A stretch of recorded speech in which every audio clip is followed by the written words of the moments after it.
Come in. Welcome. I'm E.G. Marshall. Welcome to another fearful earful. And speaking of ears, the story we are about to direct to yours concerns a different part of the facial anatomy, the mouth. Only in this case, the mouth isn't there. Now, if that sounds incredible, listen carefully to the tale of Joe Gannett, who has the great misfortune of meeting up with men without mouths. If you think you're baffled by the mystery of how men can exist without mouths to breathe with, eat with, and speak with, then imagine the plight of poor Mr. Gannett himself. Kitty, I saw another one today. I swear I did. A man without a mouth. Oh, Uncle Joe, you didn't. I'm telling you, I swear it on my mother's grave.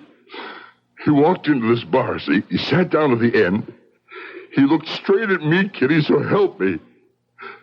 And he didn't have a mouth.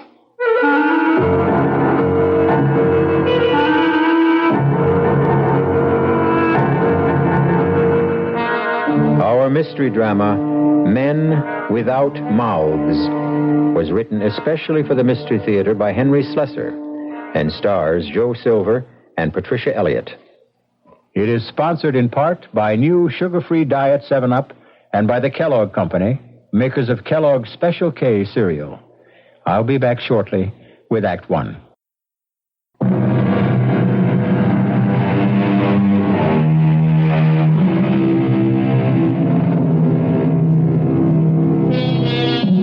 Our story begins in the heart of New York City. A heart which, as usual, beats with the rhythm of rushing traffic, the clang of construction, the clamor of commerce, and the never-ending flow of people on their way to meetings, parties, rendezvous, and other human encounters.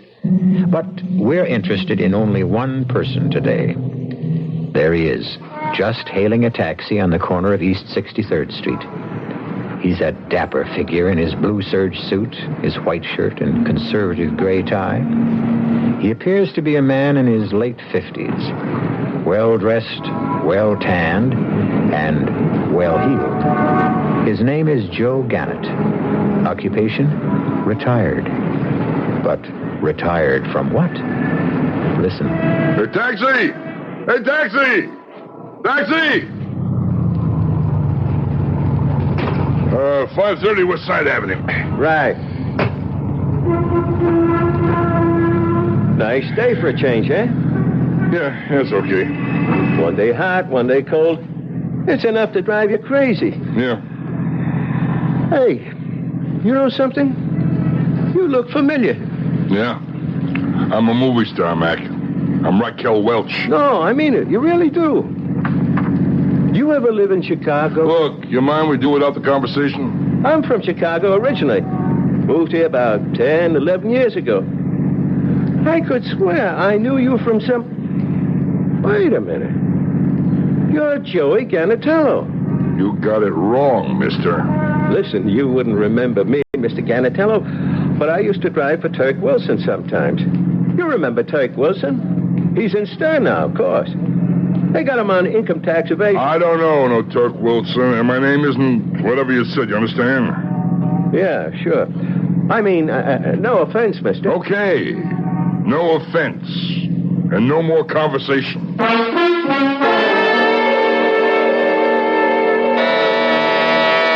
Just a minute. Uncle Joe! Kitty, well, here I am for the housewarming. Oh, you angel. Hey, come on, take it easy. Oh. You're choking me. Couldn't believe my eyes when those things started to arrive this morning. You like it, huh? First the dishes, then the silver. Uncle Joe, that silver. It must have cost a fortune. Hey, do I have to stand out here in the hall, huh? You got a new apartment. Let me in and take a look at it, huh? Of course. Come in. Hey. Only don't look too hard, please. Hey. Everything's still in such a mess. Hey, it looks pretty good to me. Well, I still got to paint the bedroom, and the drapes aren't up yet, and I'm going to cover the whole wall over there with bookshelves. Yeah. Ira's going to build them for me. Oh? And don't you think it was a good idea to break through to the dining room? Makes the living room look twice as big. We'll put up some kind of divider between the two rooms. Hey, who's this we? You got a roommate or something? No, of course not. Who's this Ira? A carpenter? No, a boyfriend. Oh, you got yourself a steady, huh? Why do you think he's steady? Hey, listen, the guy who's going to build your bookshelves and dividers and all that stuff. Never mind about that. Come on and see the kitchen. Hey, stop rushing me. Hey, how about give me a drink first? Oh, of course. I'm just so excited. You're not sorry now, huh? About accepting all this? Yeah. Oh, how could I be sorry? My own co-op apartment? I just wish you hadn't paid all that money, Uncle Joe. Ah, come on. You know why I did it, Kitty. I did it for your old man. This is the kind of thing Matty Russo would have done if he was alive. No, Uncle Joe. That isn't true. My father could have never afforded anything like this. Well, if he hadn't been so dumb about life insurance... what's the use of worrying about that now, huh? He was my best pal, and you... Well, you're like my daughter now. And if a guy can't help his daughter, then, if you keep talking like that, Uncle Joe, you're going to have a shoulder full of wet tears. Oh, come on, huh? Knock off that sentimental garbage. Next thing you'll be sitting in my lap, and what would Ira say about that, huh? Uncle Joe? Yeah? I'd like you to meet Ira. Oh, so I was right, huh? It's serious, huh? I do like him. I like him very much. Yeah, what does this Ira do? I mean, besides build bookshelves. He's a doctor. A Hey, nice going, kid. Your mama would have liked that. His full name is Ira Hamill. Mm-hmm. And I didn't just meet him. He was doing some postgraduate work at college. Hey. I've actually known him for almost 8 months. I told him about you, Uncle Joe. Sure, why not? I mean, I'm the only folks you got. I mean, I told him about your trouble. What are you talking about, huh? Now, what made you do a thing like that? I couldn't help it. It just came out. We were talking, and I told him about what happened to you that night. Nothing happened to me that night. It was just a mistake. You fainted. There wasn't any mistake about that. Fainted? What kind of a word is that? Old ladies faint. Me, I just conked out for a couple of minutes. Yes, but the reason... Never mind the reason. You still trying to tell me I'm nuts? I didn't see that guy in the elevator. No, I'm not saying that. Because I did see him. Understand? He was some kind of freak, that's all. And maybe somebody who had a bad accident, got himself sewn up. But a man without a mouth... It's so incredible. I mean, how can anyone live without a mouth? This guy was alive. I seen him. Yes, and he scared you so much. Would you cut that out? Hey, wait a minute. This boyfriend, this doctor of yours, he's not a shrink, is he? No, he's an internist. Good. For a minute there, I thought she was trying to make a patient out of me. Ira doesn't have any trouble getting patients. He does very well all by himself. Well, I guess I have to meet this terrific guy, won't I? Ask him what his intentions are. That's exactly what my intention is, to have you two meet. Anytime you're free. Me? I'm always free, you know that. Look, why don't you bring him over tonight, huh? To my place. You really mean it? Of course. I'll call that catering joint. We'll order something fancy like that beef Wellington junk, huh? Yeah, we'll open a bottle of that $60 wine, impress the pants off him. We don't have to impress Ira. Well, sure, why not? Let him think you're an heiress or something. A princess, baby, huh? Oh, you make me feel like a princess, Uncle Joe. Okay, send that up. Look, make it 2 bottles. Yeah. All right. Yeah, so long. Where's that food? What's the matter with that catering joint? I told him at 7 o'clock. I guess that's them, huh? Oh, my God. No, get away from me. Get out of here. Get out of here. Go away.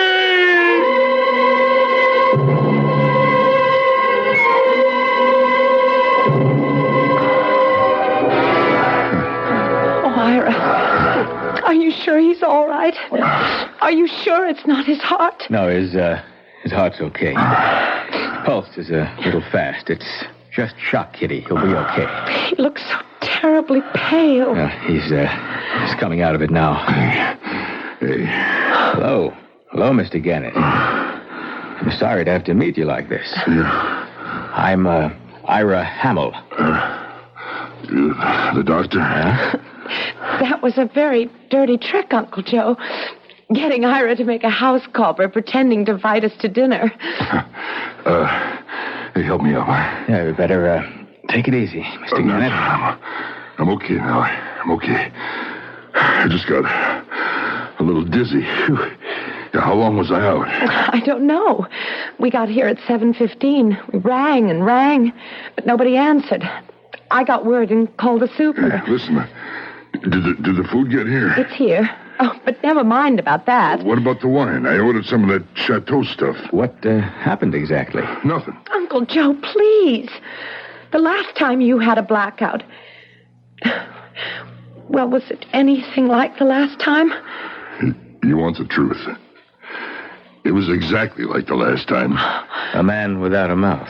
And she told you that, too? Well, it was interesting. I even looked up a book I have, Anomalies and Curiosities of Medicine. There is a condition called atresia of the mouth. I'm afraid I don't know of any modern case. So what you're saying is there is no such thing? No, I didn't say that. For one thing, I don't really know the whole story. Just what Kitty told me about you seeing this man in the elevator. That's right. He was in the corner of the elevator reading a newspaper. He didn't even look up when I got in the car. But then I turned around and I seen him staring at me. So he had eyes, but no mouth. None that I could see. Just skin. Covering everything from his nose to his chin. It was only an optical illusion. I'm sure of it. Mr. Gannett, did you see that man again tonight? No. You mean it was something else this time? It was another one. A different man right at my front door. But there was something unusual about It him. was the same thing. He didn't have any mouth. Oh, Uncle Joe. Now, look. Maybe it's freaks. There are freaks walking around. Hey, Martians, maybe. What do you think, Doc? Going to be Martians? Well, why should they pick on you? Yeah, that's right. I've never done nothing to a Martian. Why pick on me, eh? Hey, come on. Let's forget this junk. Huh? Let's eat that food. How about it, Kitty? You want to warm it up for us? All right, Uncle Joe. What the heck? We got mouths. Let's use them.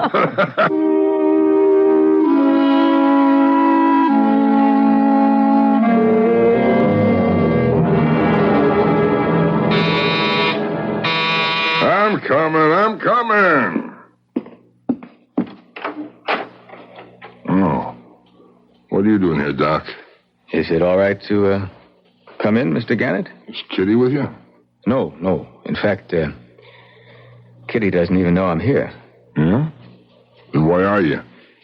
I just thought you and I could have a private conversation, if that's all right. Let's make it some other time. I was taking a little nap. I'm not feeling so hot. Oh, well, maybe I can help. I am a doctor. It's nothing serious. I think maybe I just bumped my head when I took that fall the other night. You want me to have a look at it? I said no. If I wanted a doctor, I'd call one. Well, I'm not here as a doctor. I'm here as Kitty's fiancé. Fiancé? Hey. You mean you two are engaged? That's right. Well, okay. Swell. I'm glad for you, for both of you. I know Kitty means a lot to you, Mr. Gannett. Sure, she means a lot. Her old man was my best friend. She's a kind of a legacy. Yeah, she thinks a great deal of you, too. She considers you her entire family. Look, you want my blessing. You got it. You just treat my girl right. That's all I ask. I didn't come for your blessing. I came to ask you a question. Yeah? About what? About you and the syndicate. What was that? I know something about you that even Kitty doesn't know, Mr. Gannett. I know what you used to do for a living.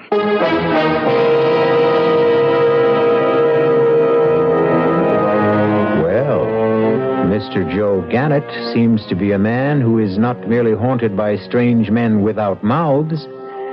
He also seems to be haunted by his past. Is it possible that the cab driver was correct?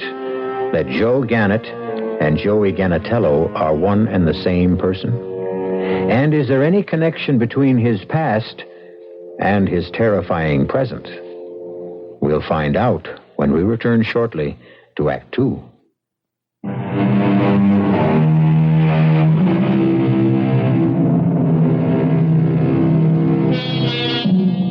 Dr. Ira Hamill may be the most important man in the life of Kitty Russo. And Kitty Russo is the most important person in Joe Gannett's life.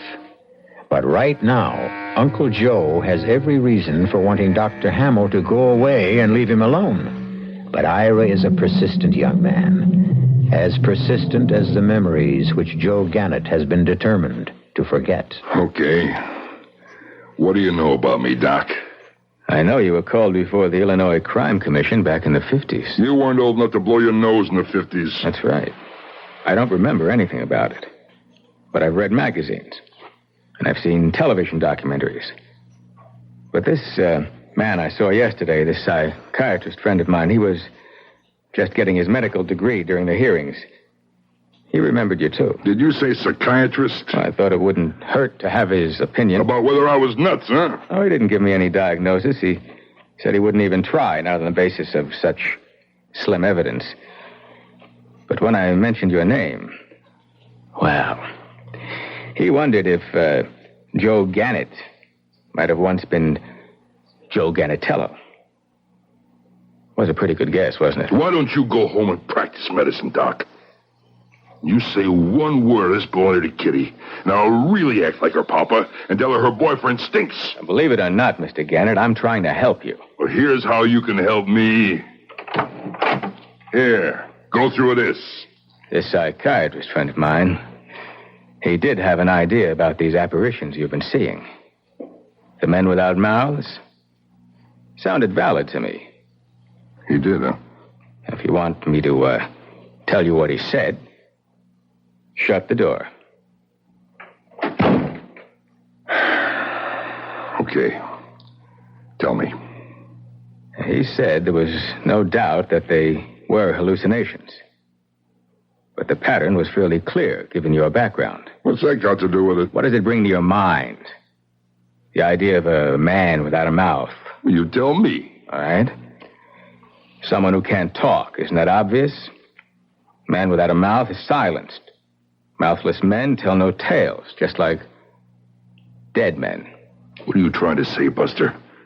You calling me a murderer? I'm just reporting my conversation, Mr. Gannett.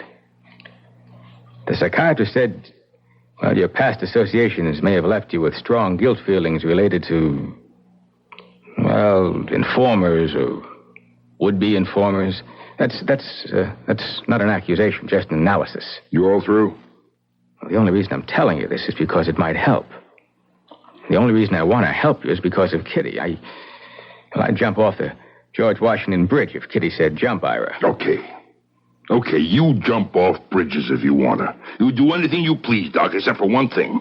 You don't say one word about this to Kitty. She really doesn't know, does she? One word, and I'll wrap your diploma around your neck, you hear me? I wasn't going to tell her, Mr. Gannett. I don't want to see Kitty hurt. I love her. Just as you do. Now you can open that door again.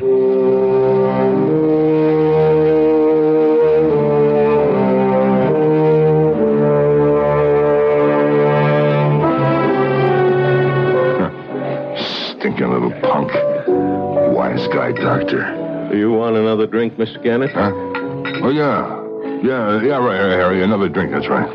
Here you go. Yeah, right up to the top, Harry. Right up to the brim, huh? Sure, Mr. Gannett. You know, we always take good care of you. Nobody has to take care of me. I take care of myself, Harry. I always have. Sure, that's the way. Look out for number one, right? Hey, Harry, you know something? You know, you got a good, strong mouth. Thanks, Mr. A Gannett. guy can see your mouth, plain as day. And I was thinking of growing a mustache. You figure that wouldn't be a good idea? Hey, Harry, people have to have mouths, don't they? Yeah, they sure do. Listen, some of the people come in here, they got real big mouths, never stop talking for a minute. You never saw anybody without a mouth, Harry, did you? No, Mr. Gannett, I can't say that I did. Oh, excuse me. I got a new customer. What can I do for you, sir? Oh, God. Oh, no. No. It's another one. It's another one. Hey, what's the matter? I gotta get out of here. I gotta get out. Hey, Mr. Gannett. Let me what's out. the matter? Let me out.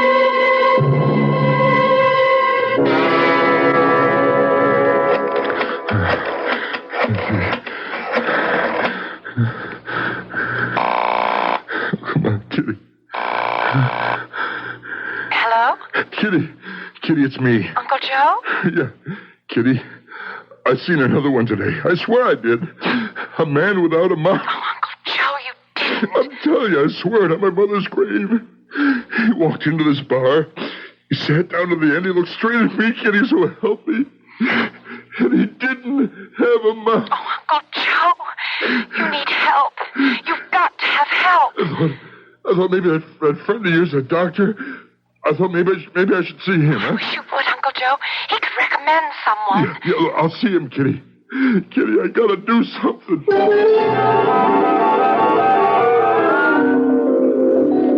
Please. Sit down, Mr. Gannett. Thanks. You've seen another one, haven't you? Now, listen to me, Doc. I know you think I'm nuts. I ought to be seen as a psychiatrist, not a guy like you. I'll be happy to give you the name of someone. No, wait, now listen to me.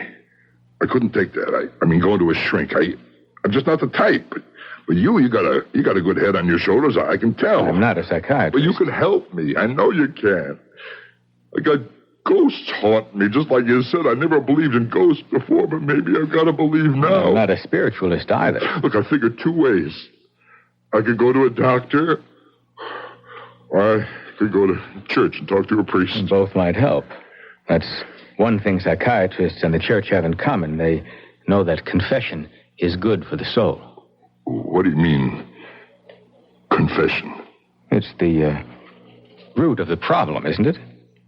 Guilt feelings build up pressure in the mind. Sometimes the pressure becomes unbearable and, well, there's some kind of explosion. What, you mean in the brain? Well, you might have been right when you used the word ghosts. The ghosts of the past may be haunting you, Mr. Gannett. The past, always the past. Why do you have to keep bringing that up? Isn't that the whole point? No. Where do these ghosts come from? From hell, that's from where? You mean they're ghosts of dead people? I knew I shouldn't have come here. I knew it'd be a waste of time. Now, wait a minute, So Mr. long, Gannett. doctor. You were right. You're no shrink. Maybe you're not any kind of doctor. Wait, Kitty and I are having a party in a couple of weeks, an engagement party. Have a good time. No, we want you to come. It's important to Kitty that you be there. I don't like parties. So long. I never should have gone there in the first place. A stupid kid. Was a stupid kid like that. Hey, watch where you're going, mister. Oh, no. Oh, no.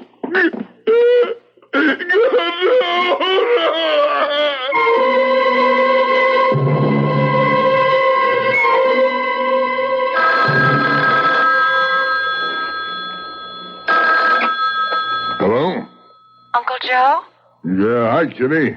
Are you okay? Yeah, fine. Great. Why shouldn't I be? I just want to know. I suppose your boyfriend told you about me seeing him today. Uncle Joe, is it true that you don't want to come to our engagement party? You know me, Kitty. I'm just not the party type. Have to be here. All of Ira's relatives are going to be here, and there won't be anyone at all from my side. Honey, I just can't make it.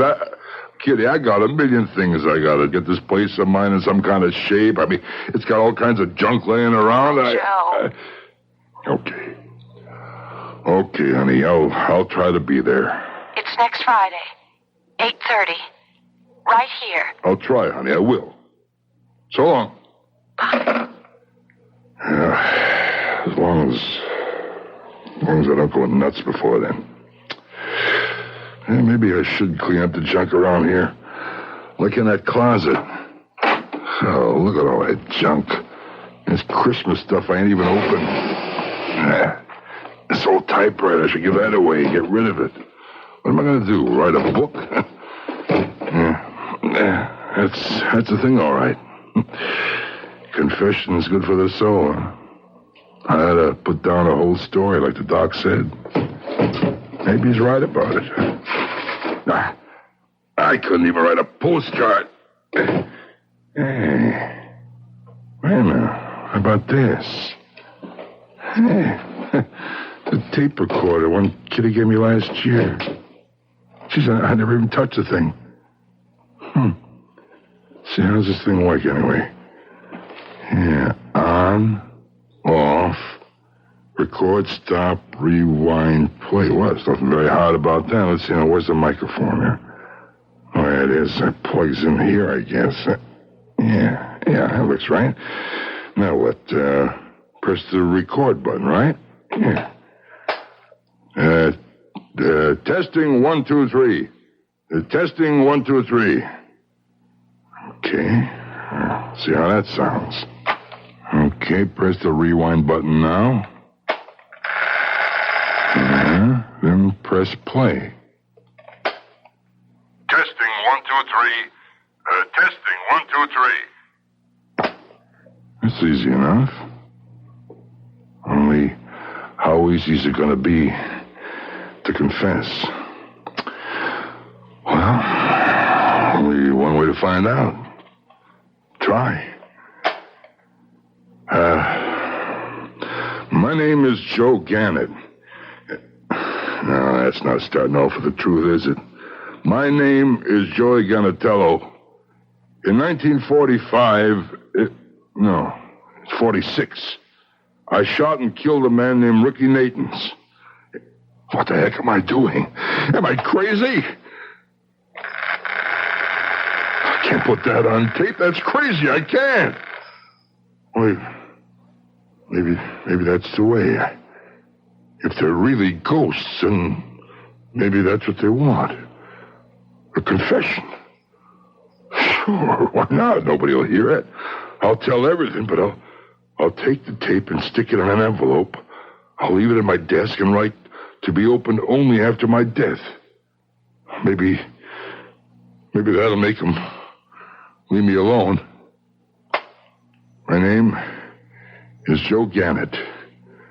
I used to be called Joey Gannatello. I was born and raised in Chicago. I worked for a man named Turk Wilson. In 1946, I shot and killed a man named Ricky Natans. Turk Wilson paid me $200 to kill him on account of Natans talking to the feds about a black market operation. 6 months after that, I shot and killed a man named Wally Sanchez. I don't know why Turk Wilson wanted him dead.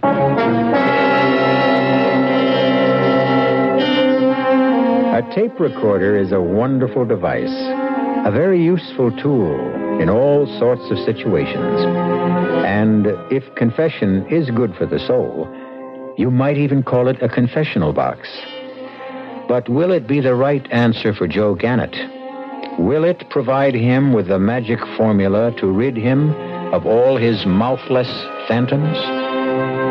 We'll find out when I return shortly with Act 3.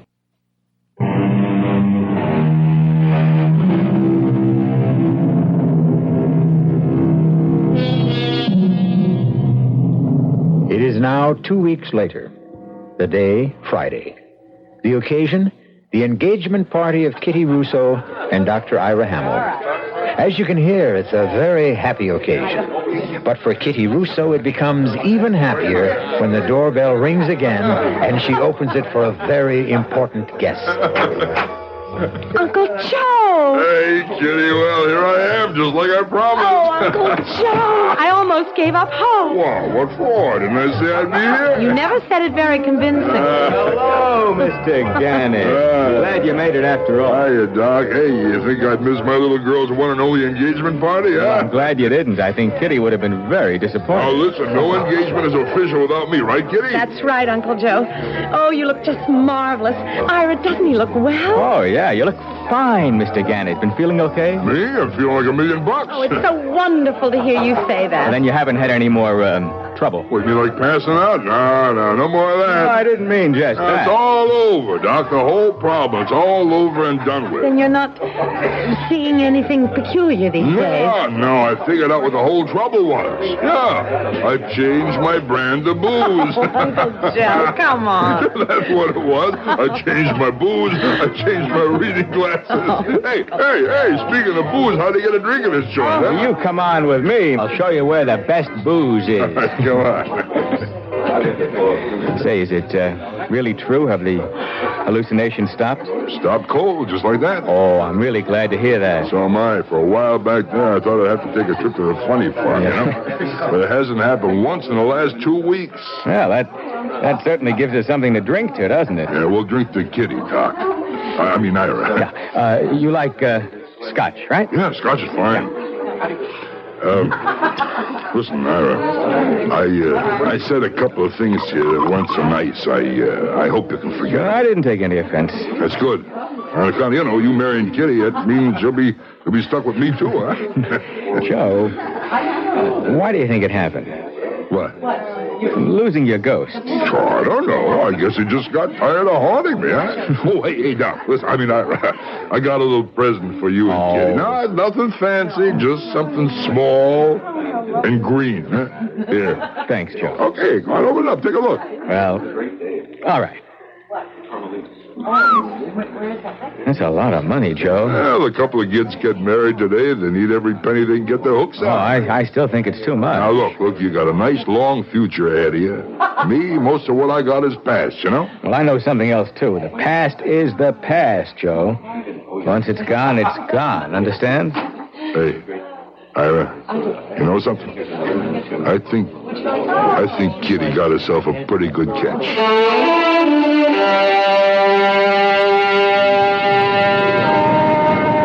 Come on now, honey. You don't have to do this. I can get my own taxi. It's all right, Uncle Joe. I just want to make sure you get home all right. Oh, yeah. I know what you think. You think your Uncle Joe is drunk, huh? That's what you think. You just had a very good time. Well, I had a very good reason. That my little girl is getting herself engaged. Hey, now look at that, huh? You see that? See what? That lady, there's some nerve, huh? Hey, lady, we were here first. Don't worry about it, Uncle Joe. There'll be more than one cab. Yeah, people shouldn't do that. It's not nice to do that. Hey, lady, you're trying to steal our cab? Excuse me, honey. Uncle Joe. Now, listen, lady, you can't do... Oh, my God. Oh, no mouth. Uncle Joe. No. Come back. No mouth. Please. No mouth. Uncle Joe!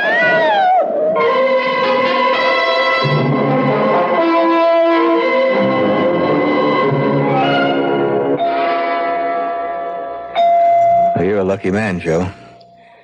You must have good, strong bones because you didn't break one of them. I'm okay. That car just knocked the wind out of me.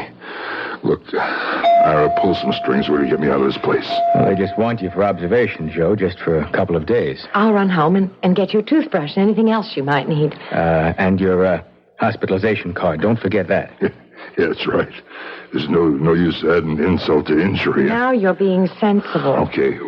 Where's my clothes? Everything's right here in the closet, but don't get any ideas. No, I'm thinking about my house keys. They're in one of the pockets. Don't worry about the keys. I've got my old set with me. Yeah, okay.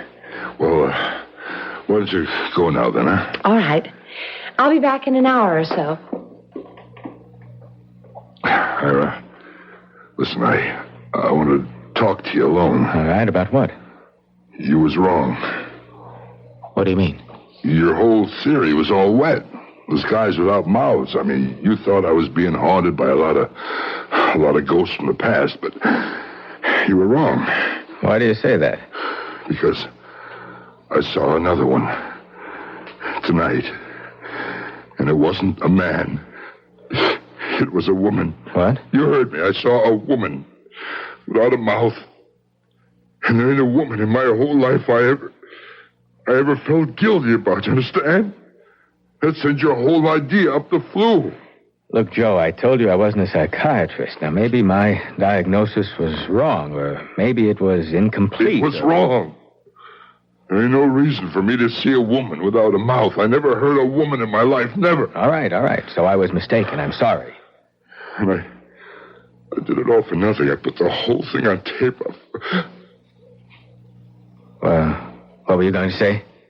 The tape. The tape in my library. What are you talking about, Joe? My hospitalization card, all that stuff. I keep it in the library. In the top drawer of my desk. Well, don't worry. I'm sure Kitty will know where to look. Yeah. Yeah, she'll know, all right. She'll know exactly. Hey, listen, Ira. Do me a favor, will you? I'm kind of sleepy. Maybe if I took a little nap. Well, sure, Joe. I'll let you sleep. Thanks. I'll see you later. Yeah, fine. I gotta get out of here. I gotta get home.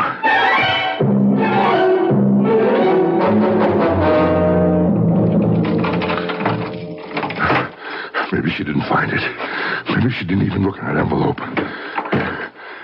Kitty? Kitty, you here? Kitty? Library door's closed. $200 to kill him on account of Nathan's talking to the feds about a black market operation. 6 months after that, I shot and killed a man named Wally Sanchez. Oh, my God. I don't know why Turk Wilson wanted him dead, but I shot him. I got $500 for that job. I was moving up in the world. The next man I hit was Vic Santioni. Then I had to take care of his brother Tommy when he went gunning for Wilson. I never got picked up or even booked for these killings. I was a very lucky man. Kitty, what do you think you're doing? Can't you see what I'm doing, Uncle Joe? I'm playing your tape. The one you had in the envelope. Who told you to do that? Didn't you see what it said? Yes. I saw what it said. It said, not to be opened until your death. Did you think I could resist something like that? You know me, Uncle Joe. Kitty, give me that tape. You know that's why Pop called me Kitty in the first place. Not because my name was Catherine. My name's Mary. But he always said I was as nosy as a kitten, as curious as a cat. Honey, please. Please, you shouldn't have listened to that stuff. It's got nothing to do with you. Nothing to do with me anymore either now. That was the second time, Uncle Joe. What did you say?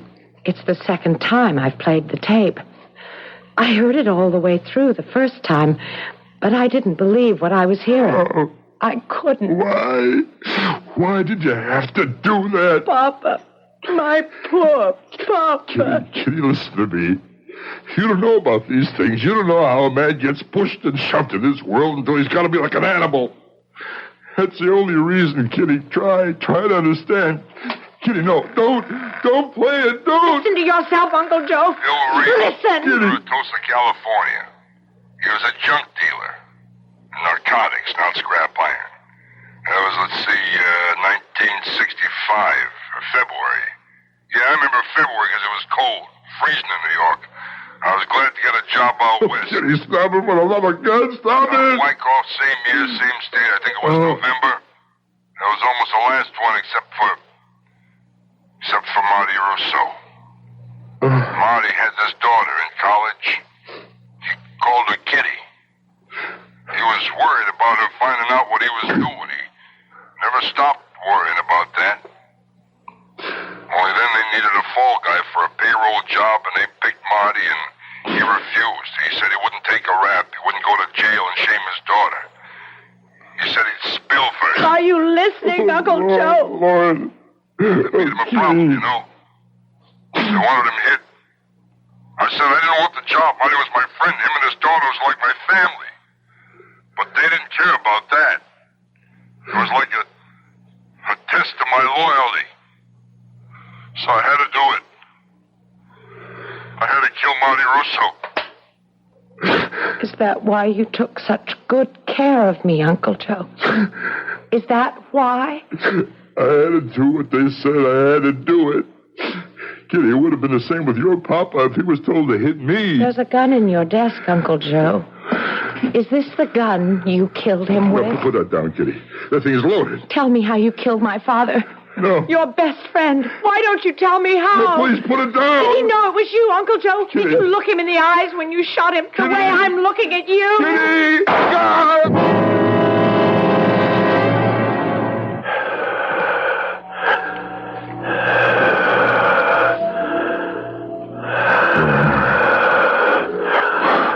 What kind of place is this? It sounds like the whole room is breathing. I can hear it breathing. What does that mean? Do I hear myself? Oh, that light. I never saw a light that big. But it's not the summer. I can't open my eyes. It's too bright. I gotta open them. I gotta see where I am. Oh, no. They're here. Oh, the men without mouths. They're all around me. And the woman without a mouth. No. Get away from me. Go away. Go away.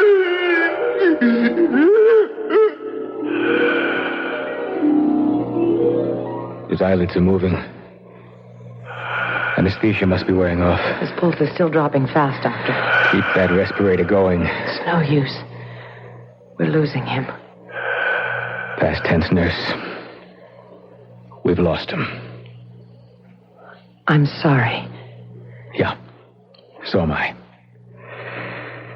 But I'm not sorry to get this mask off. Oh, yes, me too. It always makes me feel as if I have no mouth at all.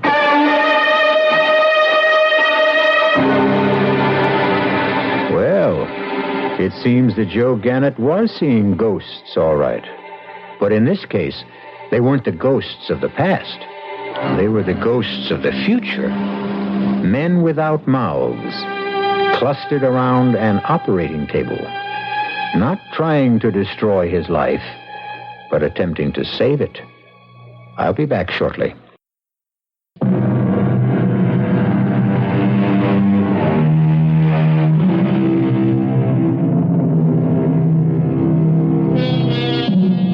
Of course, we're really not worried about men and women without mouths at the Radio Mystery Theater, as long as they have ears. And since you seem to have a pair of ears in good working order, we hope you'll turn them to our wavelength again. It's our purpose in life to show you that sometimes it's fun to be afraid. Our cast included Joe Silver, Patricia Elliott, Ira Lewis, and Dan Acco. The entire production was under the direction of Hyman Brown. And now, a preview of our next tale. Hey, that's wonderful. That's just like a magician I saw once. It's not magic, Effie. It's a natural power. I read somewhere that most of us use only a small portion of our brain potential. Less than 5%. You mean that anyone can do what you just did? Sure, most people can. I'm sure of it. Oh, hey, Joe, will you teach me? Will you show me how you did that? If you want to, I can show you that and much more. Like what? Well, like hear what I have in my mind without my saying a word. Hey, that'd be neat. We could talk and nobody would hear us. I could show you how to move objects from across the room. We could clean up from here. I could even teach you how to fly. Yeah, like Peter Pan. Hey, look, I'm flying. Hey, you mustn't joke about it, Effie. Oh, hey, I'm sorry, Joseph. Listen, I wasn't making fun of you. I was just happy. Never make fun of me, Effie. You're frightening me. It's all over now. Let's finish the dishes. Radio Mystery Theater was sponsored in part by Anheuser-Busch Incorporated, brewers of Budweiser. This is E.G. Marshall inviting you to return to our Mystery Theater for another adventure in the macabre. Until next time, pleasant dreams.